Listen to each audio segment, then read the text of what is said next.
கிறிஸ்து இயேசுவுக்குள் மிகவும் அன்பாக நேசிக்கப்பட்ட அன்புக்குரிய சகோதர சகோதரிகளே, நம்முடைய ஆண்டவராக இயேசு கிறிஸ்துவின் நாமத்தினாலே அன்பையும் வாழ்த்துதலையும் தெரிவித்துக் கொள்கின்றோம்.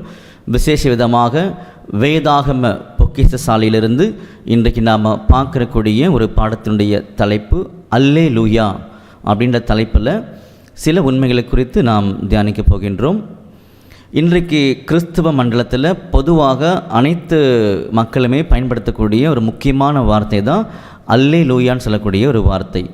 ஹல்லேலூயா அப்படின்றது ஆங்கிலத்தில். அப்போ இந்த ஒரு வார்த்தையை நம்ம எந்த மொழிகளில் பயன்படுத்தினாலும் அதனுடைய உச்சரிப்பு என்னாகாதுன்னா மாறாது.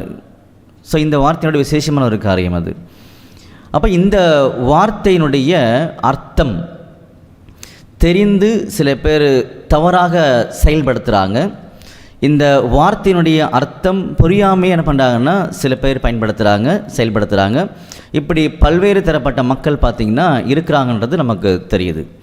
ஆனால் நம்முடைய வேதாமத்தில் இந்த ஒரு வார்த்தையை ரொம்ப அருமையாக நம்முடைய தேவன் என்ன பண்ணிக்காருன்னா நமக்கு சொல்லி கொடுத்துருக்கிறார்.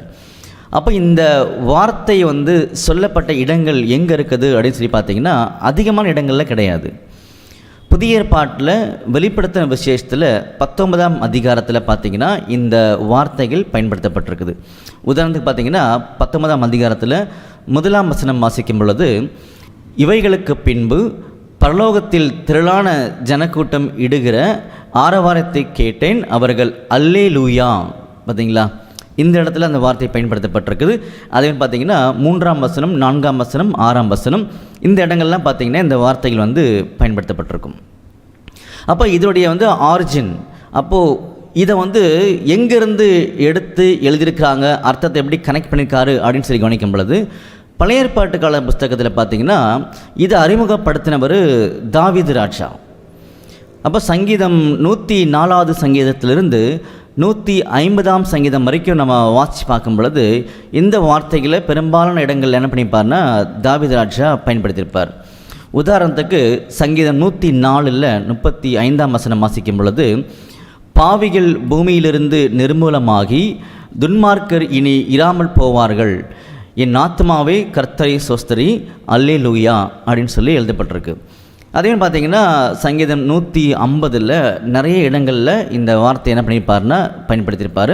அதில் ஒரு உதாரண வசனம் சங்கீதம் 150ல் 6ஆம் வசனம் வாசிக்கும் பொழுது, சுவாசமுள்ள யாவும் கர்த்தரை துதிப்பதாக அல்லேலூயா அப்படின்னு சொல்லி இங்கே சொல்லப்பட்டிருக்கு. இதைத்தான் இன்றைக்கி பெரும்பாலான நம்முடைய சகோதரர்கள் கிறிஸ்தவர்கள் என்ன பண்ணியிருக்காங்கன்னா இதை செயல்முறைப்படுத்துகிறாங்க. கைகளை நல்லா உயர்த்தி அல்லேலூயான்னு சொல்லி நிறைய உற்சாகமாக என்ன பண்ணுறாங்கன்னா இந்த வார்த்தையை ப்ரொனவுன்ஸ் பண்ணுறாங்க, உச்சரிக்கிறாங்க, அதில் ஒரு ஆவியில் நிரம்புறாங்கன்னு சொல்லி நம்ம நிறைய கவனிக்கிறோம் இல்லையா.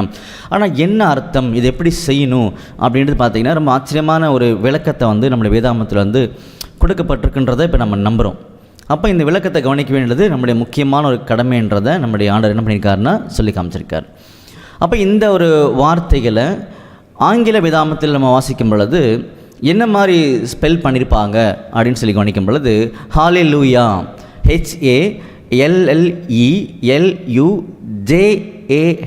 அப்படின்றது தான் எழுதியிருப்பாங்க. சரிங்களா. இதுக்கு முன்னாடி வந்த சில டிரான்ஸ்லேஷனில் KJV மாதிரி இருக்கக்கூடிய அந்த டிரான்ஸ்லேஷனில் பார்த்திங்கன்னா அல்லேலூயா ALLELUIA அப்படின்னு எழுதியிருப்பாங்க. இது KJV வெர்ஷன் எழுதியிருப்பாங்க. இன்றைக்கி நல்லா திருத்தப்பட்ட மொழிபெயர்ப்புகளில் பார்த்திங்கன்னா ஹல்லேலூயா அப்படின்றது தான் HALLELUJAH இப்படி எழுதியிருக்கிறாங்க. அப்போது இந்த ஒரு வார்த்தையினுடைய பொருள் என்னன்னு சொல்லி நம்ம கவனிக்கிறதுக்கு உள்ளே போக போகிறோம். இது 2 வார்த்தைகள் சேர்ந்த ஒரு வார்த்தை. என்னென்னு சொல்லி கவனிக்கும் பொழுது ஹல்லேலூ அப்புறமா யா, ஹல்லேலூ அப்புறம் யா எப்படின்னு சொல்லி பார்த்தீங்கன்னா HALLELU ஒன்று, அப்புறம் பார்த்திங்கன்னா யா, அதாவது JAH அப்படின்றது. இந்த ரெண்டும் சேர்ந்தால் ஹல்லேலூயா அப்படின்றது. அப்போது இந்த வார்த்தையினுடைய அர்த்தத்தை எந்த வகையில் புரிஞ்சிக்க முடியும் அப்படின்னு சொல்லி கவனிக்கும் பொழுது, சங்கீதம் 150ஆம் சங்கீதத்தில் 6ஆம் வசனத்தில் இந்த வார்த்தைகள் இருக்குன்னு நம்ம பார்த்துருந்தோம் இல்லையா. தாவீது ராஜாவுடைய புஸ்தகத்தில் சொல்லப்பட்டிருந்துருச்சு. அப்போது இந்த வார்த்தையினுடைய எபிரேய பதம் ஒன்று இருக்கு இல்லையா, அதை கவனிக்கும் பொழுது சில உண்மைகள் எளிமையாக புரிய ஆரம்பிக்கும். இதை கேஜேவி வெர்ஷன், அதாவது மொழிபெயர்ப்பில் எழுதும் பொழுது ப்ரைஸ் ஈ தி லார்ட் அப்படின்னு எழுதியிருப்பாங்க. இந்த வார்த்தையை நீங்கள் பார்த்தா கூட உங்களுக்கு புரிய ஆரம்பிக்கும். ப்ரைஸ் ஈ அப்படின்றது பார்த்தீங்கன்னா ஹீ கிடையாது, ஒய் ப்ரைஸ் ஈ தி லார்ட் அப்படின்னு போட்டிருப்பாங்க. ஆனால் நல்லா திருத்தி சரியாக ஒரு மொழிபெயர்ப்பில் வெளியில் வந்திருக்கு இன்றைக்கி. அதை கவனிக்கும் பொழுது உதாரணத்தை பார்த்திங்கன்னா ஆர்விஐசின்னு சொல்லக்கூடிய பைபிளெல்லாம் வாசிக்கும் பொழுது ப்ரைஸ் தி லார்ட்.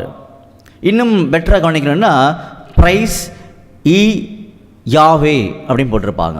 ப்ரைஸ் ஈ யாவே அப்படின்னு போட்டிருப்பாங்க.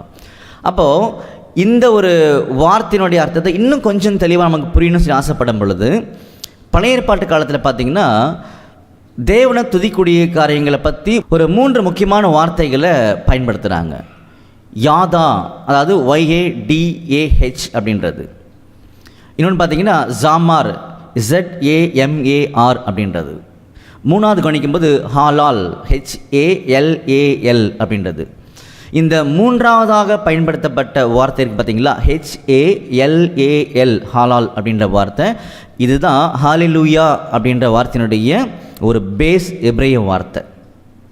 இதை நீங்கள் எங்கே கண்டுபிடிக்க முடியும் அப்படின்னு நீங்கள் கேட்டிங்க அப்படின்னா சங்கீதம் 150 சங்கீதம் 6 வசனத்தில் நீங்கள் போயிட்டு அதை டிக்ஷனரியில் பார்த்தீங்க அப்படின்னா இந்த ஹாலால் அப்படின்ற வார்த்தை பார்த்தீங்கன்னா அங்கே பயன்படுத்தப்பட்டிருக்குன்றதை புரிஞ்சிக்க முடியும். சரிங்களா? அப்போது நம்ம இதுக்கு முன்னாடி பார்த்த அந்த 2 வார்த்தைகள் இருக்கு இல்லையா, அந்த யாதா அப்படின்ற வார்த்தை, ஜாமார் அப்படின்ற வார்த்தை. அப்போ இதெல்லாம் பார்த்தீங்கன்னா யாதா அப்படின்னா praise, give thanks to Lord அப்படின்னு அர்த்தம். அதே மாதிரி ஜாமார் அப்படின்றது ப்ரைஸ் தி லார்ட், தேவனை துதிக்கிறது அப்படின்னு சொல்லி அர்த்தம். ஹாலால் அப்படின்னு சொல்லி பார்த்தீங்கன்னா தேவனை கனம் பண்ணுறது, தேவனை மகிமைப்படுத்துறது, துதி உமக்கே அப்படின்னு சொல்லக்கூடிய அர்த்தங்கள். அப்போ இதெல்லாம் நம்ம கவனிச்சுட்டு வரும் பொழுது இப்போ நம்மளுக்கு என்ன வேணும், ஹalleluya அப்படின்றது. அப்போ ஹalleluya அப்புறமா யா இரண்டும் சேர்ந்தா ஹalleluya. அப்போ இந்த ஹalleluya அப்படின்ற வார்த்தையினுடைய ஒரு எபிரேய பதத்துக்குள்ளாக உள்ளே போகும் பொழுது ஹாலால் அப்படின்ற ஒரு வார்த்தை தான் அடிப்படை வார்த்தை. அப்படி என்ன அர்த்தம்னா ப்ரைஸ் அப்படின்னு அர்த்தம். ப்ரைஸ் அப்படின்னு அர்த்தம். Praise he, YE. இந்த YE அப்படின்றது பார்த்திங்கன்னா இது 2 தன்மையிலையும் எழுதுவாங்க. அதாவது ஒருமையிலையும் சொல்லுவாங்க, பன்மையிலையும் சொல்லுவாங்க இந்த ஈ அப்படின்ற ஒரு வார்த்தையை.